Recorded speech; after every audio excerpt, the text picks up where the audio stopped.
You want it? You got it.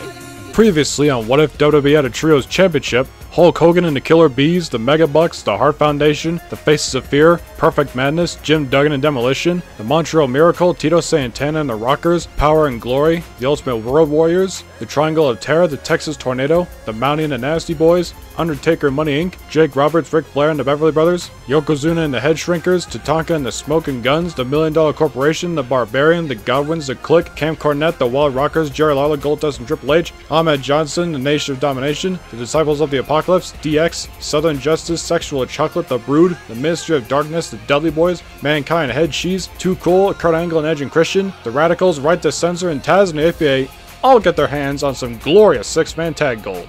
This time we pick up right where you left off, after WrestleMania X7 and the beginning of the WCW invasion.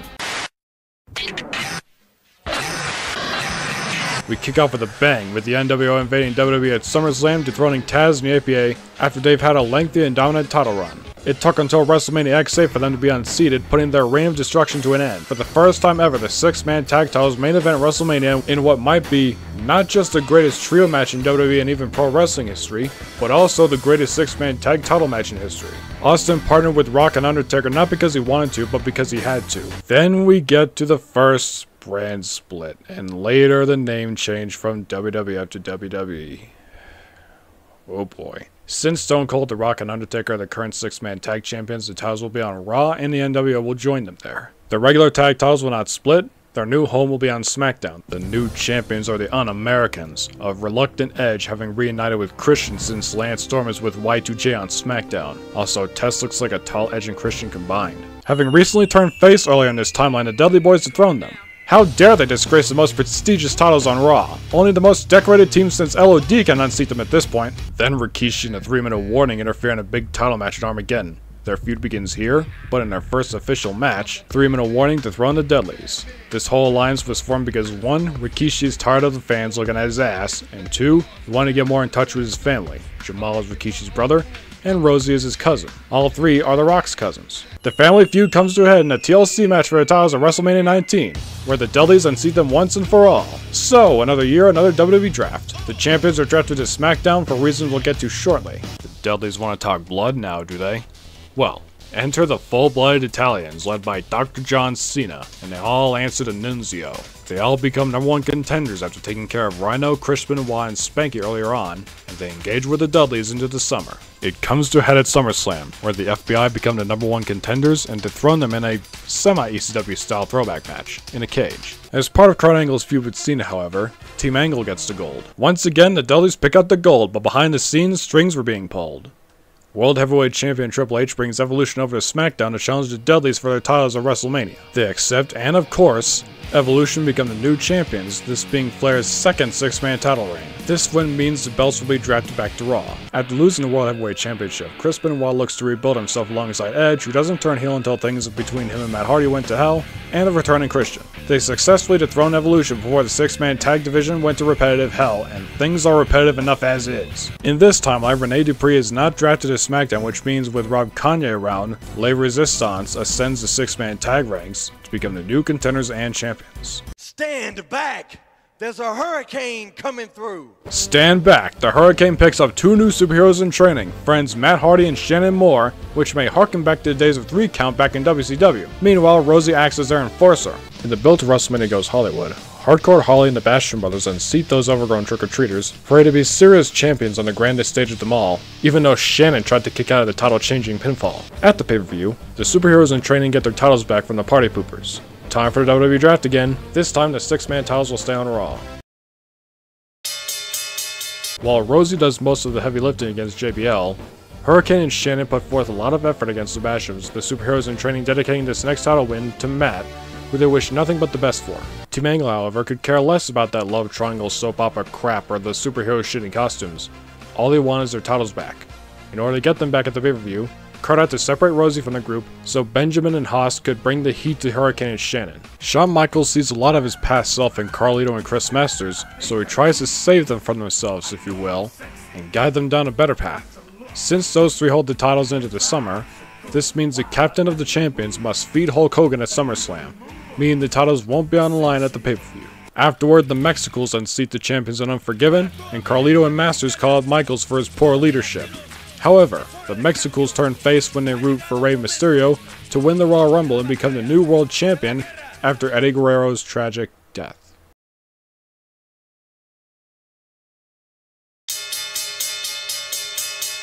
On the same show, Rey pins World Heavyweight Champion Randy Orton. The Mexicals reclaim the 6-man tag titles from JBL and his cabinet by pinning the Big Texan, Chavo hugging it out with them. On the Raw following the pay-per-view, they all talk about how much 6-man tag team wrestling means to Lucha Libre. After the champions are drafted back to SmackDown, MNM eventually dethroned them, alongside the Pitbulls, Jamie Noble and Kid Cash. Like the Fabulous Freebirds before them, a 4-man team holding a 6-man tag title means one of the belts will alternate between the two Pitbulls. This will also establish J&J security almost a decade before Seth Rollins hires them to do his dirty work in real life. Before this title win, Lance Cade and Trevor Murdoch didn't fully trust Shawn Michaels, as SummerSlam and Unforgiven last year proved he had poor leadership skills. But Shawn promises them he'll make up for those failures and make it worth their while, especially for Lance Cade, since he was one of his students. After they win the 6-man titles, they have a feud with JBL, Carlito, and Chris Masters in the Ball, as Shawn arc comes to a close. Soon enough, though, the Hurt Business dethrone them before the Hurt Business makes their real-life debut 15 years later. Bobby Lashley and Shelton Benjamin are not in ECW, they're both on SmackDown. In any case, along came Chris Benoit and the Hardy Boys to swoop in and save the division, thanks to Matt hitting a twist of fate on Shelton and Jeff a Swanton Bomb on MVP, which means Lashley will need financial compensation in the form of Donald Trump's offer in the Battle of the Billionaires at WrestleMania 23. Speaking of Mania, MVP then hires Eminem to unseat them at the pay-per-view, and god damn do they look good in front of the logo. That said, two things happen after Mania, but during their reign. 1. All brands complete on every pay-per-view, and 2. The champions are drafted to Raw. At One Night Stand, a TLC match determines that Jeff Hardy will get the belts back, with help from Brian Kendrick and Paul London. Then they run to MVP again, but he has Mark Henry and Big Daddy V flanking him. The two trios engage in a true David and Goliath extravaganza at SummerSlam. MVP's team wins due to Mark Henry delivering the world's strongest slam to Jeff Hardy and Paul London. Brian Kendrick tried to make the save, but it was too late. In Jeff's next title win, Shannon Moore works together with Jeff to outsmart, frustrate, and exhaust Mark and V, while Matt Hardy and MVP work their magic in the middle of the ring. By the way, coming up, say goodbye to the crusty CRT TV quality of the video going forward, because we're going HD this time around, just like in real life. WrestleMania 24 sees the most bizarre 6-man tag match and new champions yet, but also the most appropriate. By crowning these three the champions, Finlay still feuds with JBL, but Kane vs. Chavo and Big Show vs. Mayweather are both eliminated. Win, win, win, and the champions are drafted to SmackDown. You think you know me? Undertaker is screwed with the wrong man. With his Edgeheads, Edge will get back on top. What better way than in a TLC match at One Night Stand against the dead man's brother, his friend, and their babysitter. With WWE going PG, the company will put their eggs in John Cena's basket, so what better way to usher in a new rating of the product than to have him and Crime Time go up against the rated R superstars. Of course, not everyone liked this change, like Batista. He grabs the reluctant Rey Mysterio and Chavo Guerrero to help him nab the titles, or else. They were simply too small to resist without running the risk of getting smashed, and hey, would Chavo rather be with him or JBL again? Eddie was one of the greatest of all time without question, and unlike JBL, the animal recognizes Chavo ultimately deserved better, so the choice should be obvious. While Rey and Chavo separate Crime Time from Cena, Batista pins Cena after planting him with a Batista bomb. Well, shit. Batista's gonna kill Rey for eating Randy's pin. Luckily, their division's last hope, Carlito, Primo, and Epico Colon, unseat them in the 2009 Royal Rumble. They want to talk legacy? Well, this family says Randy Orton is merely exploiting Cody Rhodes and Ted DiBiase Jr. for personal gain. Then MVP, Mark Henry, and Shelton Benjamin escape Money in the Bank Purgatory to unseat the Colones, Mark Henry paying the Hurt Business his favor. At least John Cena and DX are here to save the day, for better or worse. Too bad they don't last long as champions as their egos clash their bragging rights, allowing Legacy to reclaim the belts. Kofi Kingston needs help in dealing with Randy Orton, so R-Truth and John Morrison volunteer in the 2010 Royal Rumble. Just imagine the matches they would have, especially against Legacy. Straight Edge Society then dethrone them, because what better way to boost their stock and deliver their message to a wider platform than winning the titles at WrestleMania and defending the titles on Raw. As part of his feud with Punk, Rey Mysterio is in charge of Kofi and Truth as they unseat Straight Edge Society at Over the Limit. Kofi and Punk were friends, but this was nothing personal, just business. Punk was furious.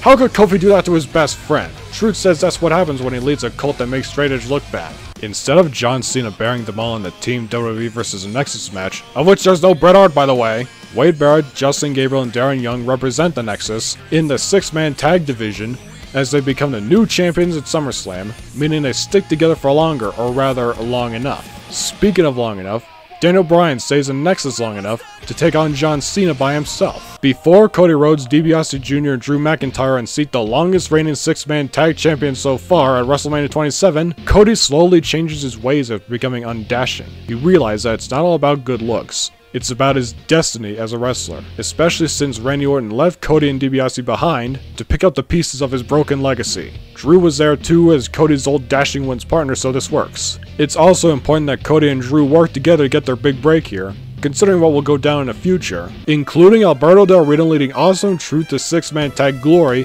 if we take into account how much the 6-man tag division meant to Lucha Libre as a whole, despite how little Awesome Truth meant to Alberto. Much like in real life, they engage with Rey Mysterio, John Morrison, and Kofi Kingston at SummerSlam, but this time for the titles, which the latter three get back.